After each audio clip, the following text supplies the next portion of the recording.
hello friends इया হৈছে আমাৰ গাঁৱৰ খাৰবজুদি দিউল থানৰ দিউল উৎসৱৰ গেট মুকলি চলি আছে নতুন গেট বনাইছিলে আৰু গেটটো আজি সম্পূৰ্ণ যেহেতু হল গতিকে গেটটো আজি মুকলি কৰিবলৈ এয়া ৰাইজসকলে ওলাই আহিছে আজি আমাৰ গোৱালপাৰা ডিস্ট্ৰিক্টৰ সন্মানীয় উপায়ুক্ত গৰাকীক মাতিছিলে আৰু তেওঁৰ বিশেষ অসুবিধাৰ কাৰণে তেওঁ আহিব নোৱাৰিলে উপস্থিত হ'ব নোৱাৰিলে গতিকে ৰাইজৰ মানুহে একেলগে ওলাই এনেকৈ গেটটো মুকলি কৰি ললে যেহেতু এতিয়া হোলী উৎসৱ চলি আছে আৰু হোলীৰ উৎসৱ দিনাখনে গেটটো মুকলি কৰিলে ধুনীয়াকে আৰু এনেকে সকলোৱে মিলি মহিলাই পুৰুষে মিলি এনেকে গেটটো মুকলি কৰিলে নাম কীৰ্তনেৰে আদিৰে ৰূপালী পাৰ্টি নাম পাৰ্টি ঢোল এনেকে বজাই ধুনীয়াকে মুকলি কৰি ললে আৰু সকলৰ উপস্থিতিত আৰু এয়া হৈছে আমাৰ গাঁৱৰ মন্দিৰটো হোলী মন্দিৰটো আৰু ইয়াতে ভাৰী গান চলি আছে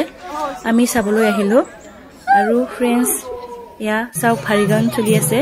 আমি চাই আছো